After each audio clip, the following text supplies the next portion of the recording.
ka-fam, this is your Mimi Shane. Again, welcome back to our YouTube channel.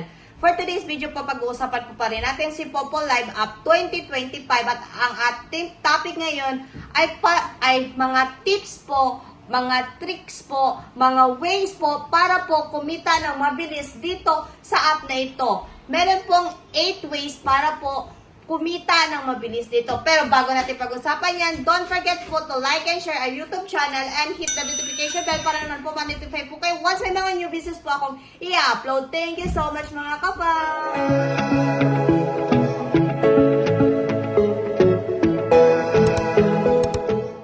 So yung mga ka-fam, paano po kumita ng mga ganitong amount dito sa app na ito? Alam niyo po, dati baguhan lang po ako, isa lang po akong host at hindi po ako pumasok sa isang pagiging sub-agent.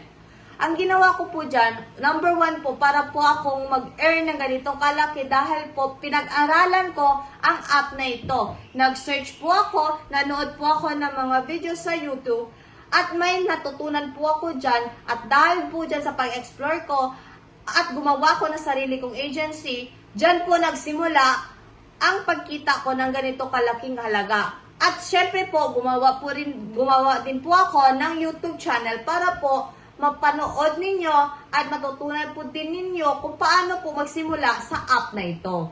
Pangalawang tips ko po dito sa inyo ay mag-join po kayo ng agency pero hindi po ito sa pilitan sa inyo. Nasa inyo po pa rin yan kung gusto nyo pong mag-join or hindi. Kaya nga sabi ko sa inyo, pag-aralan nyo po itong app na ito. Kung gusto nyo po, merong umalalay dito sa inyo at maggabay sa inyo sa app na ito, mag-join po kayo ng agency at siguraduhin nyo po yung join nyo ng agency ay willing po talaga kayong turuan. Dahil po may mga agency po dito na hindi po kayo tuturuan hanggang sa ano pang mangyari. Kahit mag-quit request po kayo dito, ay hindi po kayo i-release yan. Marami po yan dito. Kaya po siguraduhin nyo po na mag-join kayo ng agency natuturuan po talaga kayo. At once na mag-join kayo ng agency, huwag nyo pong isipin na ang agency na yan ang magbibigay sa inyo ng ayuda araw-araw at siya ang magtatrabaho para sa inyo kumita. Ang pag-join po sa agency ay para lang po kayo igabayan at tutukan po kayo at tuturuan po kayo sa mga bagay-bagay dito sa app na ito at paano po kumita ng malaki pa. Pangatlong tips ko po sa inyo, dito ay magsipag po kayong mag-catch ng fireworks. Lalo na po sa madaling araw ay marami po nagpapa-fireworks dyan. At once po kayo ay nag-avail ng VIP dito, sigurado po ako na makakapag-catch po kayo ng coins sa fireworks. Lalo po kapag nasa Diamond VIP po kayo ay nasa SVIP, swak na swak po yan sa pag-catch ng fireworks dahil wala po yung mintis na makakakuha po talaga kayo ng coins dyan kahit gaano pa kadami ang audience na nanonood dyan. Pang-apat na po dyan ay dapat po mag-collect po kayo ng coins sa mystery box. At siguraduhin nyo po dapat na wala po kayong dummy account dahil po pag once na meron po kayong dummy account at na-trace po ng Wi-Fi or ng VPN ng Popo Live App, ay makakakuha lang po kayo dyan ng plus 5 coins na lang po. Pero pag wala po kayong dummy account at ikaw lang po nag-iisang gumagamit ng Popo sa bahay at sa wifi na yan, ay 40 coins po ang makukuha ninyo. Panglima ko pong tips sa inyo or ways para po makumita na malaki dito sa app na ito, ay gumawa po kayo ng dummy account pero sa ibang cellphone po. Wag po sa isang cellphone lamang po, okay? Gumawa po kayo ng dummy account gamit po ang Bone application. Para dyan po, kayo po ay pwede po kayong mag-hunt ng fireworks dyan sa mga mystery box. Pero gamitin nyo lang po talaga ang Bone application ha, para hindi po ma-detect ng Popo.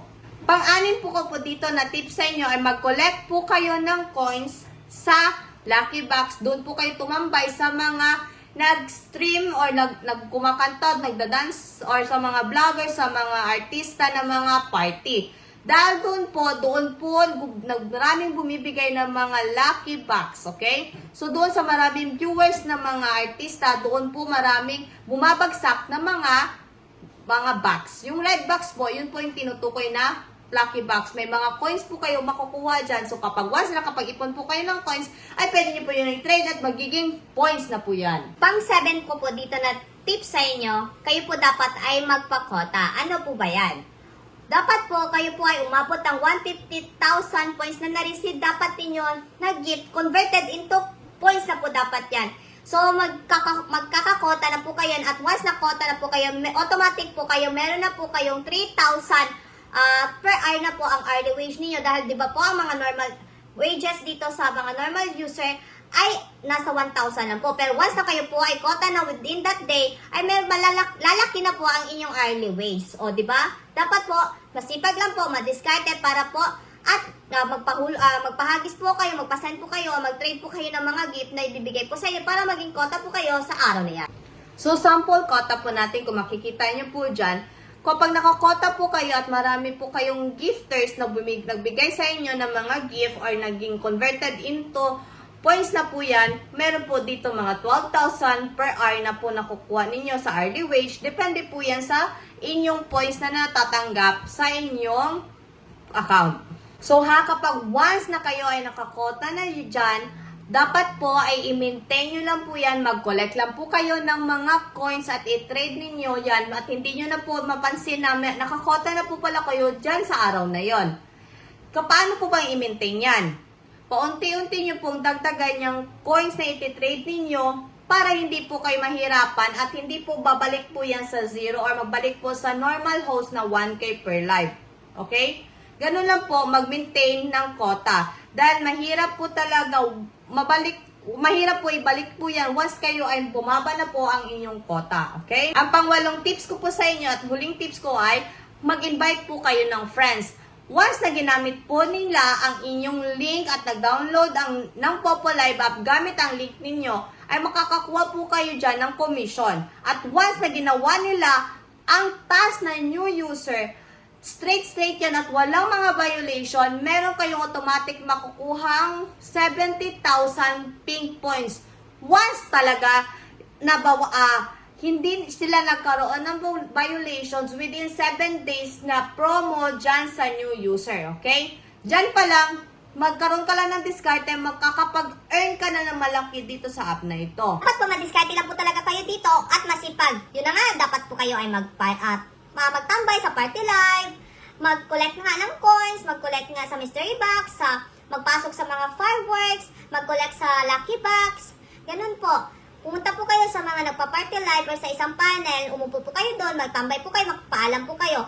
Pero wag po kayong magagalit at tatampo kapag po kayo po ay naki. Kasi minsan po, mas priority po pa nila ang kanilang sub-agent or kanilang mga member dyan. So, yun po, ganun po ang ways at 8 ways po para po kumita dito na mabilisan at ng malaki dito kay Popo Live. Pwede nyo po talagang i-apply. Subukan ninyo para po kayong kumita. At mga ka-fam, sa mga interesado dyan na mag-download ng Popo Live app at maging sub-agent dito sa aming Team Mimi Agency at maging host, nasa description box lang po ang link. I-click nyo na po yung link para po kayo po makapag-download ng Popo Live at dire-diretso na po ang proseso ninyo at hindi na po kayo dumaan sa inyong Apple Store or Play Store. So, kung may mga concern din po kayo, comment down below lang din po at na meron po kaming Facebook page, ang Team Mimi Agency. Chat nyo lang po kami dyan kung gusto nyo po magpaturo or magpagabay dito sa app na ito. Hanggang dito lang po muna ang aking video ngayon. Thank you for watching and see you on our next vlog po. Bye-bye!